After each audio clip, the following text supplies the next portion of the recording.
Good morning students. আজ পড়াবো Bengali grammar. Chapter হচ্ছে ক্রিয়ার কাল ও ক্রিয়ার ভাব। ক্রিয়ার কালের সাধারণ শ্রেণীবিভাগ। তাহলে দেখো, ক্রিয়ার সময়কে কাল বলে, অর্থাৎ যে সময় ক্রিয়াটি অর্থাৎ কাজটি অনুষ্ঠিত হয় তাকেই বলে ক্রিয়ার কাল। কেবলমাত্র সমাপিকা ক্রিয়ারই কাল হয়। আচ্ছা, ক্রিয়ার কাল প্রধানত তিন রকমের হয়, জানোই, বর্তমানকাল, অতীতকাল ও ভবিষ্যৎকাল। যে ক্রিয়া বর্তমানে ঘটছে বা ঘটেছে তাকে বর্তমানকাল বলে। যেমন সীমা বেড়াতে যায়, অনিল এখন পড়ছে, সুভাষ বইটি পড়ছে। যে ক্রিয়া অতীতকালে হয়েছে এবং যার ফল বর্তমানে নেই তার কালকে বলা হয় অতীত। যেমন রবি কাল পড়েছিল অতীতকাল, আমি খুব জোরে দৌড়ালাম। আচ্ছা, নেক্সট দেখো, যে ক্রিয়া ভবিষ্যতে বা পরে ঘটবে তার কালকে ভবিষ্যৎকাল বলে। যেমন আমরা তাজমহল দেখব ভবিষ্যতে, পিঙ্কি পিয়ানো বাজাতে থাকবে। ছকটা দেখো, ক্রিয়ার কাল তিন ভাগ: বর্তমান, অতীত, ভবিষ্যৎ।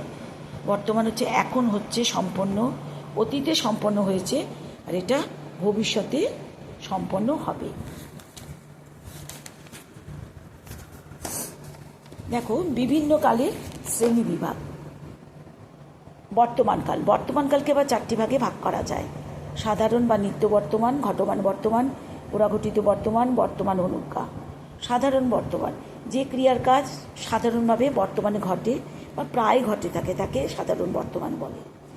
এই ক্রিয়ার কাল বোঝাতে বিভিন্ন পুরুষে সাধু ও চলিত উভয় ভাষাই ধাতুর সঙ্গে হর্ষই ও উদ্দিষ্ট বিভক্তি যুক্ত হয়। যেমন সূর্য পূর্ব দিকে ওঠে, নিত্য, রোজ।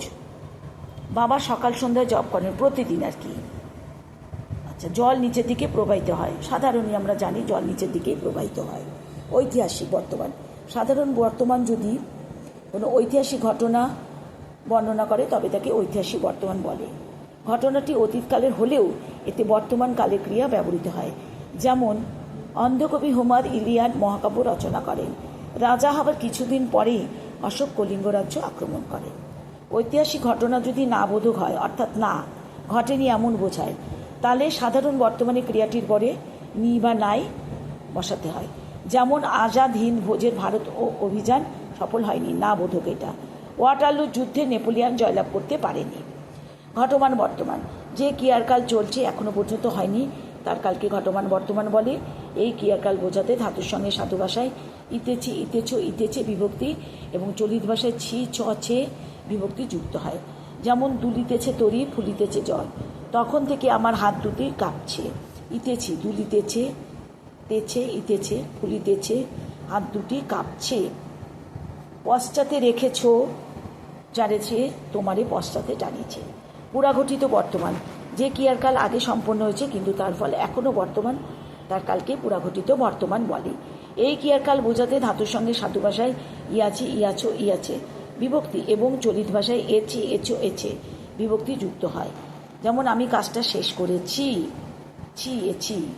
দেখিতে গিয়াছি, ছি, পর্বতমালা, দেখিতে গিয়াছে সিন্ধু। স্বপ্নে ঘিরে রয়েছে, এছে, রয়েছে আমাকে। বর্তমান অনুজ্ঞা, যে ক্রিয়ার দ্বারা বর্তমানকালের সীমায় কাউকে কিছু করবার জন্য আদেশ, অনুরোধ বা নির্দেশ জানানো হয় তার ভাবকে বর্তমান অনুজ্ঞা বলে। বর্তমান অনুজ্ঞা বোঝাতে ধাতুর সঙ্গে সাধু ও চলিত ভাষায় অ, উক, ক বিভক্তি যুক্ত হয়। যেমন নিজের পায়ে নিজে দাঁড়াও, দাও ফিরে সে অরণ্য, লবে নগর, অ, উক, ক বিভক্তি যুক্ত হয়। এগুলো দেখে নেবে। অতীতকালের ক্রিয়াগুলিকে আবার চার ভাগে ভাগ করা যায়: সাধারণ অতীত, ঘটনা অতীত, পুরাঘটিত অতীত, নিত্যবৃত্ত অতীত। সাধারণ অতীত, যে ক্রিয়া অতীতকালে সম্পন্ন হয়েছে এবং যার ফল বর্তমান নেই তার কালকে সাধারণ অতীত বলে।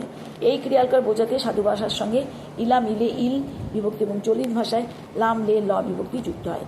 যেমন বাবা প্রচণ্ড ধমক দিলেন, অধীর নিজের নাম বলল, ইলো। আনিলাম অপরিচিতের নাম ধরণীতে। ঘটমান অতীত, যে ক্রিয়াকাজ অতীতে চলছিল তখনও শেষ হয়নি তাকে ঘটমান অতীত বলে। দেখো,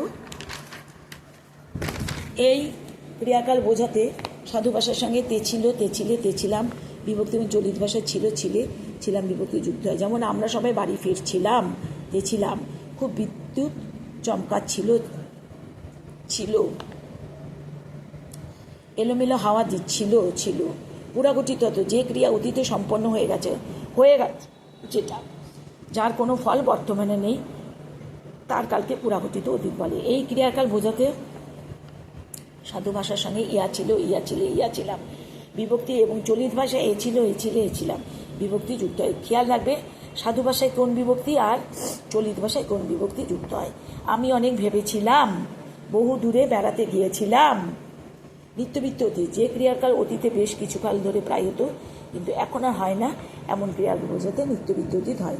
এই ক্রিয়ার বোঝাতে সাধু ভাষার সঙ্গে ইতা মিতে ইতো এবং চলিত ভাষায় ত তে তাম বিভক্তি যুক্ত হয়। যেমন তিনি প্রায় জানলার ধারে দাঁড়াতেন, তেন আমরা প্রায় পার্কে বেড়াতে যেতাম, তাম। ভবিষ্যৎকালকেও আবার 4টি ভাগে ভাগ করা যায়। সাধারণ ভবিষ্যৎ, যে ক্রিয়া ভবিষ্যতে ঘটবে তার কালকে সাধারণ ভবিষ্যৎ বলে। মূল ধাতুর সঙ্গে ভবিষ্যৎ কালবাচক ইব প্রত্যয় এবং পুরুষ অনুযায়ী ক্রিয়া বিভক্তি যুক্ত করে এই কালে ক্রিয়াপদ গঠিত হয়। যেমন আমি ঢালিব ইব করুণা ধারা, দেশের জন্য আমরা জীবন দেব। ঘটমান ভবিষ্যৎ, যে ক্রিয়াকাজ ভবিষ্যতে কিছু সময় ধরে ঘটতে বা চলতে থাকবে সেই ক্রিয়ার কালকে ঘটমান ভবিষ্যৎ বলে। মূল ধাতুর সঙ্গে সাধু ভাষায় ইতে থাকিবে বিভক্তি এবং চলিত ভাষায় ইতে থাকবে বিভক্তি যোগ করে এই ক্রিয়াপদ গঠিত হয়। যেমন রমা নাচতে থাকবে, এরকম আর কতদিন চলতে থাকবে। পুরাগঠিত ভবিষ্যৎকালে কোনো ক্রিয়ার কাজ সমাপ্ত হবে এমন বোঝালে পুরাগঠিত ভবিষ্যৎ হয়। এই ক্রিয়ার ব্যবহারে সন্দেহাত্মক অতীতের ভাব প্রকাশিত হয়ে থাকে। মূল ধাতুর সঙ্গে সাধু ভাষায় ইয়া থাকিবে বিভক্তি এবং চলিত ভাষায় এ থাকবে বিভক্তি যোগ করে এই ক্রিয়াকাল গঠিত হয়। যেমন তারা নিজেদের বাড়ি গিয়ে থাকবে, আমি হয়তো কথাটা বলে থাকবো। ভবিষ্যৎ অনুকার, যে ক্রিয়ার দ্বারা ভবিষ্যতে কিছু করার জন্য নির্দেশ দেওয়া হয় তাকে ভবিষ্যৎ অনুকার হয়। মূল ধাতুর সঙ্গে সাধু ভাষায় ইবে বিভক্তি এবং চলিত ভাষায় ও বে বিভক্তি যোগ করে এই কালে ক্রিয়াপদ তৈরি হয়। যেমন কালই বাড়ি যেও ও, দেরি করবে না বে ও এ বে। ক্রিয়ার ভাব মুড, ক্রিয়া কীভাবে নিষ্পন্ন হয় অর্থাৎ যে বিশিষ্ট ভঙ্গি দ্বারা সমাপিকা ক্রিয়া কাজটি ঘটছে তা প্রকাশ করা হয় সেই রীতিকে ক্রিয়ার ভাব বলে।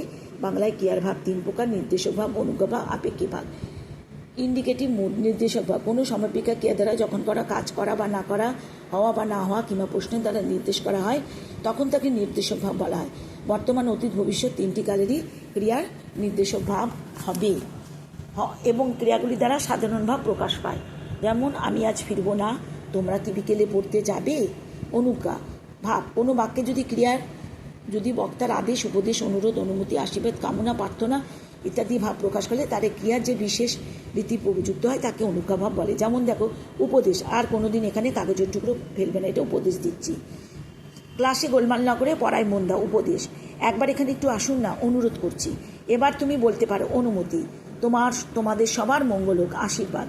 সুখী হও এই কামনা করি, কামনা। অন্তরমম বিকশিত করো, অন্তরত প্রার্থনা। এগুলো হলে অনুজ্ঞা ভাব হয়। আপেক্ষিক ভাব, একটি বাক্যে যদি একটি ক্রিয়া আরেকটি ক্রিয়া অপেক্ষা থাকে তাহলে যে ক্রিয়ায় অপেক্ষা থাকে সেটি আপেক্ষিক ভাব হয়। যেমন তুমি না আসো তবে আমিও যাব না।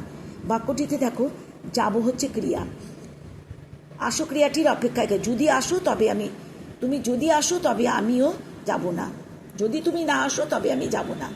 একজন এলে তবে অন্যজন আসবে, তাই যাব ক্রিয়াটি আসো ক্রিয়ার আপেক্ষিক ভাব।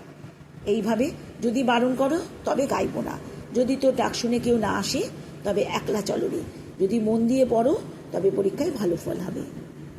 Thank you.